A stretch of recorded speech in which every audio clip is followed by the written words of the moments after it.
Hello students and friends, इस video में हम रॉलीज थ्योरम पर बेस्ड क्वेश्चन को हम सॉल्व करेंगे। अच्छा क्वेश्चन है हमारा। इस प्रकार के क्वेश्चन हमारे सेमेस्टर एग्जाम्स में आपको मिल सकते हैं। क्वेश्चन की तरफ बढ़ते हैं, क्वेश्चन को रीड करते हैं। पहले क्वेश्चन में हमसे क्या बोला है। Verify Rolle's theorem when fx is equal to e to the power x sin x, a is equal to 0, b is equal to pi. देखिए क्वेश्चन में हमसे क्या बोला है कि हमें रॉली की प्रमेय को, रॉलीज थ्योरम को हमें वेरीफाई कराना है।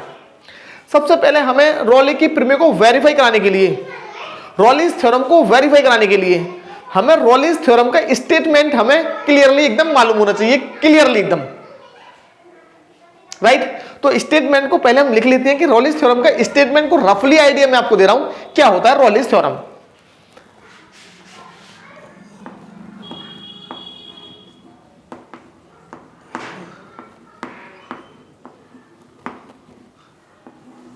रॉलीज थ्योरम नंबर 1, अगर मान लीजिए फंक्शन है आपका कोई एफ एक्स, फंक्शन क्या है एफ एक्स, और इस प्रकार है। सबसे पहला कंडीशन हमारा ये है कि F x is continuous,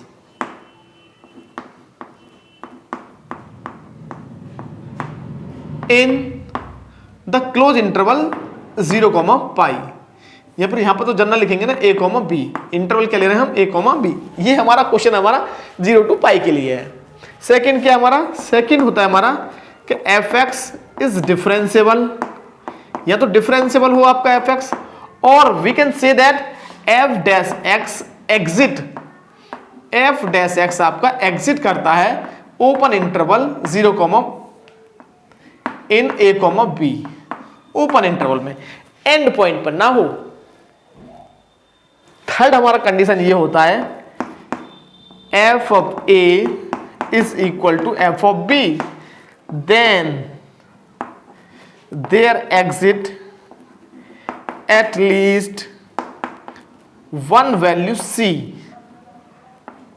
of x such that, इस प्रकार होगी कि c जो होगा वो तो a, b में होगा, such that f(c) is equal to 0। तो हमें करना क्या होता है, सबसे पहले हमें फंक्शन में ये चेक करना है कि फंक्शन हमारा कंटिन्यूअस है, फंक्शन डिफरेंशिएबल है, या फिर f(x) एग्जिट करता है। अभी इसका मीनिंग हम बताएंगे कि f(x) एग्जिट करता है तो इसका मीनिंग क्या है। इसका मीनिंग डिफरेंशिएबिलिटी होता है, वो हम किस प्रकार से यूज करेंगे इस कंसेप्ट का क्वेश्चंस में, ये मैं बताऊंगा। f of a equal to f of b, ये तीनों कंडीशन सेटिस्फाई कर गया कोई फंक्शन तो हमें एक c मिलेगा जो इस ओपन इंटरवल a, b में होगा, और इस प्रकार होगा कि f(c) इक्वल टू 0 होगा। मींस फंक्शन का डेरिवेटिव का वैल्यू उस पॉइंट पर 0 होगा, राइट। ये हमारा स्टेटमेंट है, एकदम क्लियरली हमें मालूम होना चाहिए, लर्न हमें होना चाहिए। प्रूफ हम इसका सीखेंगे क्वेश्चन का। देखिए इस क्वेश्चन के अकॉर्डिंग हमारा जो फंक्शन है वो है हमारा e⁻x इंटू साइन एक्स। और हम ध्यान से देखें तो इंटरवल हमें गिवन है इन द इंटरवल, और फॉर द इंटरवल 0, पाई के लिए हमें वेरीफाई कराना है। ये हमारा क्या है इंटरवल। सबसे पहले हमें क्या करना हुआ, हमें कंटिन्यूटी और डिफरेंशिएबिलिटी चेक करनी है। लेकिन कुछ फंक्शन हमारे ऐसे होते हैं जिनके हमें डिफरेंशिएबिलिटी हर पॉइंट पर चेक कर पाना मुश्किल हो जाएगा, नामुमकिन हो जाएगा।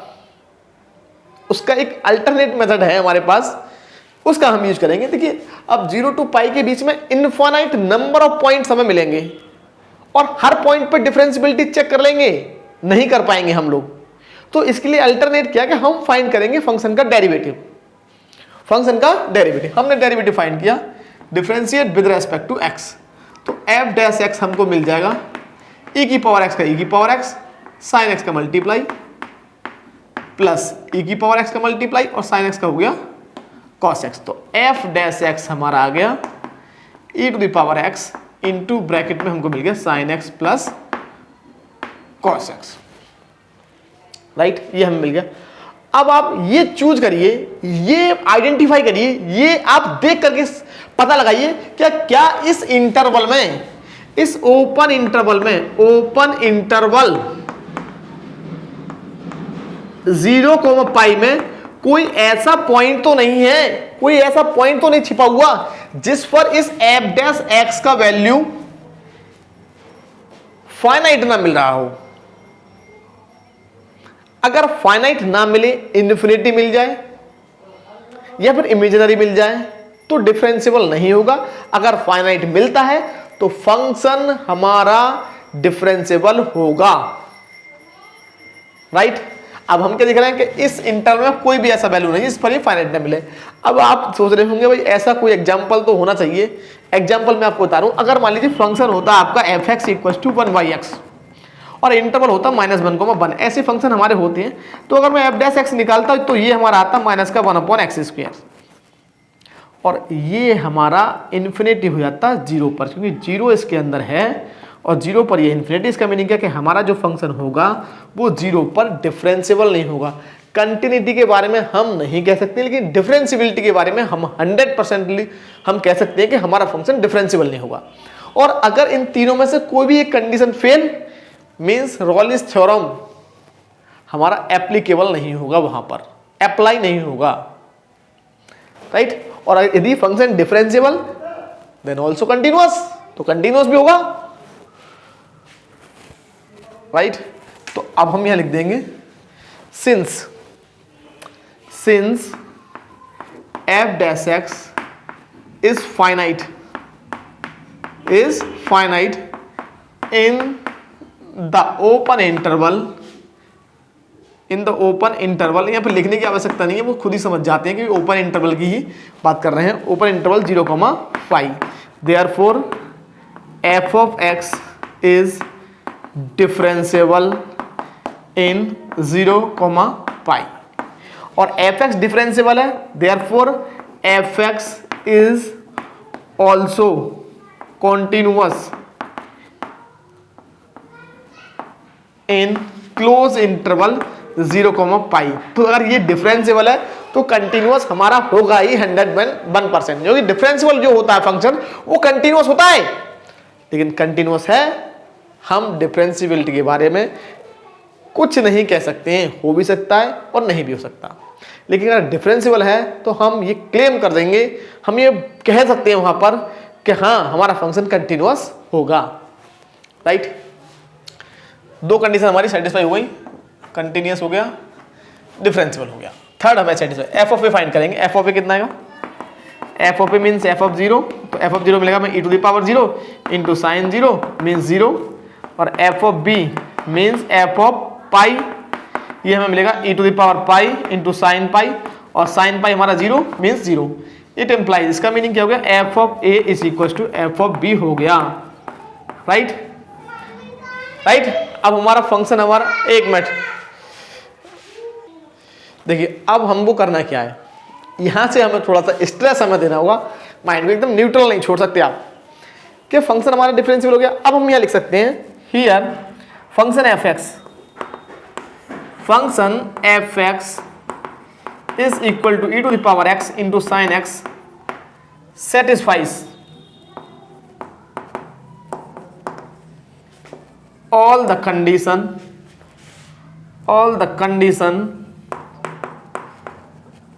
of Raleigh's theorem.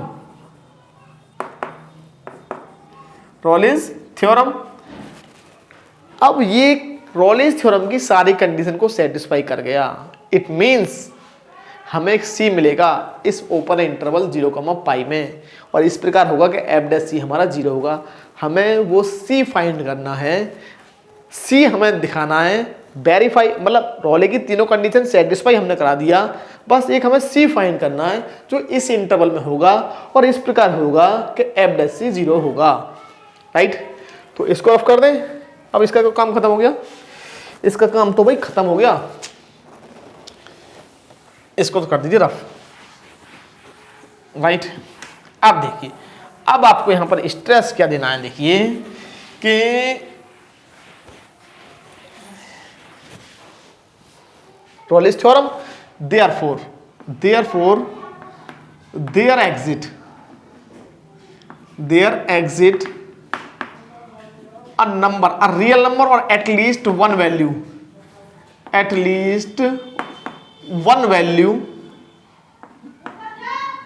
c of x, c belongs to 0,π such that इस प्रकार होगा कि एफ डैश सी 0 होगा। और एफ डैश सी हम पहले निकाल चुके हैं, एफ डैश एक्स हमारा आया था e⁻x into sine x plus cos x, ये हम पहले ही फाइंड कर चुके हैं। अगर नहीं फाइंड किया, वैसे तो हमने फाइंड किया था, तो आप फिर से फाइंड कर सकते हैं। और यहाँ पर x की जगह c पुट कर देंगे तो हमें एफ डैश सी हमको मिल जाएगा e⁻c into sine C plus cos C, right. तो ये इसका वैल्यू 0 पुट कर देंगे हम यहाँ पर। It means e⁻c into sine C plus cos C is equal to 0। ये कभी भी 0 नहीं होगा। e⁻c is not equal to 0। Sine C plus cos C is equal to 0 mean sine C is equal to minus cos C, इसको इधर ले जाएंगे तो tan C is equal to -1। और ये हमें मालूम होना चाहिए कि -1 10 में किसका वैल्यू होता है। Tan C is equal to -10 π/4 means tan C is equal to 10 pi minus π/4 means 3 π/4। Tan C is equal to 10 3 π/4 means c is equals to 3 π/4 और which is belongs to the open interval 0, pi. Hence Raleigh's theorem is verified. Raleigh's theorem हमारी verify होती है। अब आपको बता दें e⁻c non zero क्यों होगा, क्योंकि e⁻c कभी भी 0 नहीं हो सकता। ये 0 होगा तो केवल इसी केस में when c tends to -∞। इसके अलावा c का कोई वैल्यू आपको मिलेगा नहीं, क्योंकि e का जो वैल्यू होता है वो लाई करता है 2 और 3 के बीच में, और ये समथिंग होता है 2.7 कुछ आता है हमारा ये। तो ये कभी भी 0 नहीं होगा, क्योंकि e⁻c कोई भी वैल्यू रखेंगे 0 1 2 3 4 5 तो कुछ ना कुछ हमें मिलेगा, और नेगेटिव रखेंगे c का वैल्यू तब भी हमें कुछ ना कुछ मिलेगा ही। तो ये हमेशा हमारा नॉन जीरो होगा। तो c का वैल्यू हमें फाइंड करना था 3 π/4, जो कि हमारा 0 और पाई के बीच में लाई करता है, राइट। ओके स्टूडेंट्स, बढ़ते हैं जरा नेक्स्ट क्वेश्चन की तरफ। एक क्वेश्चन और सॉल्व करेंगे हम इस वीडियो में। देखिए स्टूडेंट्स एंड फ्रेंड्स, देखिए नेक्स्ट हमारा क्वेश्चन है, क्वेश्चन को एक बार रीड कर लेते हैं। Verify Rolle's theorem for the function f(x) is equal to x³ -6x² plus 11x -6। सबसे मेन क्या है कि हमें इस क्वेश्चन में हमें गिवन है पोलिनोमियल फंक्शन, क्यूबिक हमारा पोलिनोमियल है, लेकिन हमें कोई इंटरवल नहीं गिवन, कोई इंटरवल तो हमें गिवन ही नहीं है। तो हमें क्या करना है, हमें अपने सिक्स सेंस का हमें यूज करना है, और सबसे पहले हमें इंटरवल को हमें फाइंड करना है। अब हम इंटरवल कैसे फाइंड करेंगे, बड़ा से बड़ा हमें इंटरवल फाइंड करना होता है। मैं आपको बता रहा हूँ इंटरवल हमें किस प्रकार से फाइंड करना है। रॉलिस थ्योरम का स्टेटमेंट हमारा लिखा हुआ है, इसको हम रफ भी कर सकते हैं, क्योंकि अब तो आपको मालूम हो गया रॉलिस थ्योरम हमारा क्या है। इसको रफ कर देते हैं पहले, राइट। एक मिनट, देखिए सबसे मेन हमें क्या करना है, सबसे पहले हमें क्या करना है कि हमें इसके फैक्टर हमें फाइंड करने हैं। फैक्टर करने का मैं एक इजी मेथड में आपको बताऊंगा, आप समझने का प्रयास कीजिए किस प्रकार हम फाइंड करेंगे, राइट। f(x) हमें गिवन है, f(x) is equal to x³ -6x² plus 11x -6। सबसे पहले क्या करना है, सबसे पहले हमें कांस्टेंट टर्म को फाइंड करना है। तो कांस्टेंट टर्म है हमारा 6 के अगर हम फैक्टर करेंगे तो हमें मिलेगा 1 2 × 3, इसके अलावा कोई फैक्टर नहीं हुई। इसका मीनिंग क्या है कि मैक्सिमम केसों में होता है, 100% गारंटी नहीं दे रहे हैं, लेकिन मैक्सिमम केसेस में ये होगा, इस प्रकार से होंगे। तो 1 2 3 और इनके नेगेटिव्स को हमें चेक कर लेना है कि क्या ये इस पर 0 तो नहीं बनना फंक्शन। ऐसे 1 पर चेक करते हैं तो 1 -6, ये हमको मिलेगा 1 -6 प्लस 11 -6, तो 12 - 12 0 हमें मिल गया। इसका मीनिंग क्या है कि x is equal to 1 is the 0 of f(x). Therefore ये आपने पढ़ा होगा x - 1 is the factor of f(x), right. अब यहां से आपको पॉइंट नोट करना है कि यहां से हम डिवाइड नहीं करने वाले क्लास 9 की तरह, डिवाइड करके फाइंड नहीं करेंगे हम यहाँ पर फैक्टर। ये हमें थोड़ा सा एक मिनट सो रहा है। देखिए अब हमें क्या समझना है यहां से कि हम यहां पर कैसे फाइंड करेंगे फैक्टर। x माइनस वन इसका फैक्टर होगा, तो हम x माइनस वन बनाएंगे हर जगह। कैसे? F x is equal to, point to be noted down, x cube. X cube के साथ में मैं क्या लिखूं कि मेरा x माइनस वन बन जाए। देखो यहां पर 6 है, मैंने एक एक्स स्क्वायर यहां ले लिया, और जैसे मैं यहां से एक्स स्क्वायर कॉमन लूंगा तो यहां पर x माइनस वन बचेगा। एक्स स्क्वायर कॉमन लेने के बाद यहां पर कितने बचे? एक तो मैंने यहां ले लिया माइनस का, 5 यहां बचे, तो माइनस के 5x स्क्वायर, 5 और 6 हो गए। ये 11 है, 11 को मैंने लिख लिया, यहां पर मैं लिखूंगा 5 के साथ मुझे लेना होगा 5x, तो 5x कॉमन ले लूंगा तो x माइनस वन बचेगा। 5x यहाँ 11 है तो प्लस का बचा 6x और माइनस का 6। ये सिस्टमेटिक विषय हमें लिखना होता है। अब देखिए मैंने इनको किस प्रकार लिखा, एक्स स्क्वायर कॉमन लूंगा, x minus one, 5x common लेंगे यहां से, x माइनस वन, 6 कॉमन लेंगे तो x माइनस वन। हर जगह टू टर्म को मिलाने पर x माइनस वन बचना चाहिए। ये बड़े ही सिस्टमेटिक वे से हमें अरेंज करना होता है, इजीली हम फैक्टर फाइंड कर सकते हैं। तो एफ एक्स हमने फाइंड कर लिया, एक्स स्क्वायर कॉमन ले लेंगे, x minus one minus 5x common लेंगे, x minus one plus 6 common लेंगे, x माइनस वन। तो ये हमें मिल गया F x, x minus one, x square minus 5x plus 6। आप डिवाइड करके फाइंड कर सकते हैं। डिवाइड करने के बाद इसके फैक्टर कर लेंगे, x minus one, x minus two और x माइनस थ्री, राइट। अब हमारा जो इंटरवल होगा वो 1 2 3 होगा, बड़ा वाला लेंगे तो हमारा यहां इंटरवल हमारा क्या हो जाएगा, 1 2 3, क्लोज इंटरवल 1 2 3, राइट। अब हमारा जो फंक्शन है वो तो पॉलिनोमियल है, और हम जानते हैं polynomial is everywhere continuous as well as differentiable. हमारा जो पॉलिनोमियल फंक्शन होता है वो प्रत्येक पॉइंट पर कंटिन्यूअस होता है और डिफरेंशिएबल होता है, राइट। ये हम डायरेक्ट लिख देंगे, since F x is polynomial function,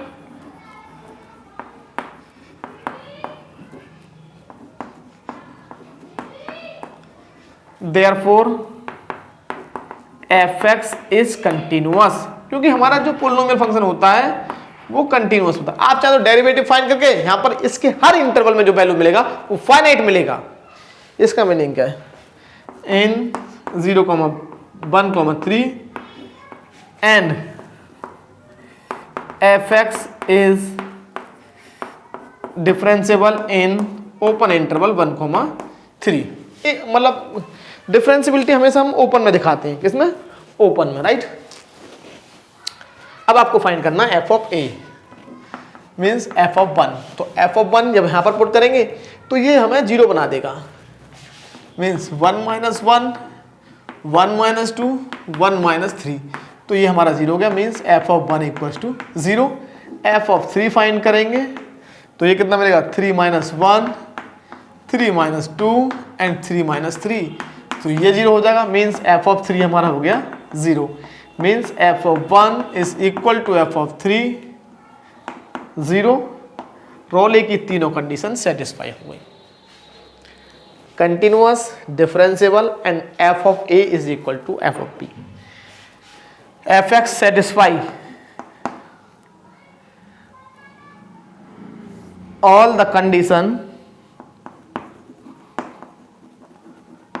the condition of Frawley's theorem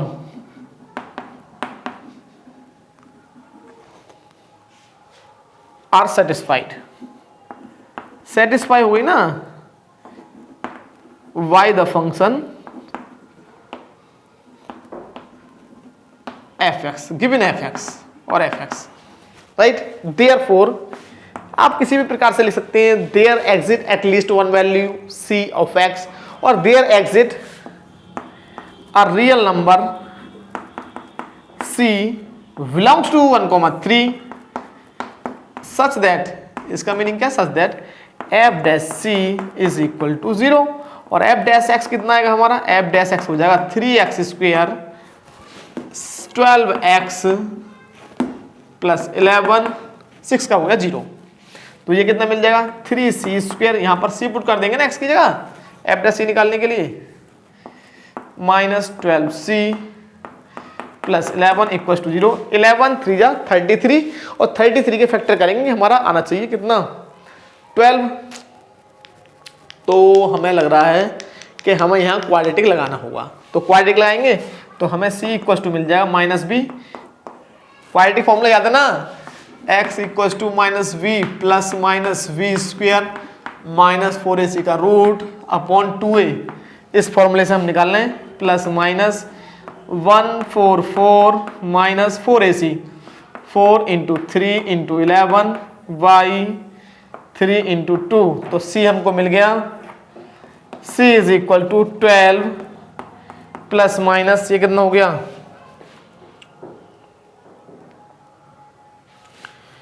11 3 33 into 4 4 3 12 12 1 12 1 32 32 minus करेंगे तो 12 आएगा ये भाई 12 आएगा ना।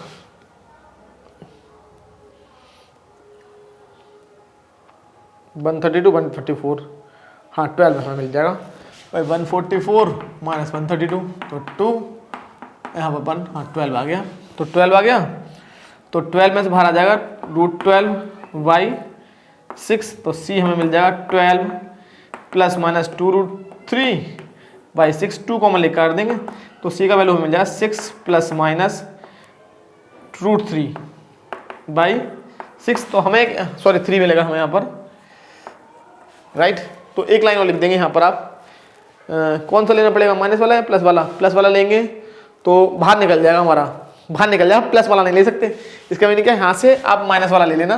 तो c इज इक्वल टू कौन सा 6 माइनस रूट 3 बाई 3। 6 में से रूट 3 को माइनस कर देंगे और फिर उसमें 3 से डिवाइड करेंगे तो ये हमारा नंबर जो है वो less than 3 and greater than बनाएगा, belongs to 1,3 hence Raleigh's theorem is verified। Complete हमें दिखना चाहिए और यही हमारा फाइनल प्रूफ है इस क्वेश्चन का। कंप्लीट प्रूफ हमें दिखना चाहिए। हाँ दिख तो कंप्लीट रहा है भाई, यस। प्लस वाला लेंगे तो देखिए कितना हो जाएगा 6 और यहाँ से 1.73 हमारा इसका होता है वैल्यू। तो 617 और 7 में डिवाइड करेंगे 3 का तो ग्रेटर देन 7 में करेंगे डिवाइड। हाँ ये भी आ जाएगा भाई, दोनों आ जाएंगे प्लस माइनस। एक बार आंसर भी चेक कर लेते हैं, प्लस और माइनस दोनों आएंगे भाई क्योंकि 3 से डिवाइड कर रहे हैं ना तो 3 से करेंगे तो दोनों ही नंबर हमारे लेस देन 3 आएंगे। एक बार चेक कर लेते हैं भाई, ये था क्वेश्चन। हाँ हमें तो एक चाहिए ना, तो हमें 2 मिल गए, कोई दिक्कत नहीं है। हमें एक चाहिए था, इसमें आंसर होगा नहीं, प्रूफ हमें कराना था, वेरीफाई हमें कराना था। कम से कम एक मिलना चाहिए, ज़्यादा से ज़्यादा कितने मिल जाए हमें कोई प्रॉब्लम नहीं है। ओके स्टूडेंट्स एंड फ्रेंड्स, मिलते हैं नेक्स्ट वीडियो में। अगर आपको हमारा वीडियो अच्छा लगा हो तो हमारे चैनल को सब्सक्राइब कीजिएगा और हमारे वीडियो को लाइक शेयर कमेंट कीजिए। ओके नमस्कार, धन्यवाद, मिलते हैं नेक्स्ट वीडियो में।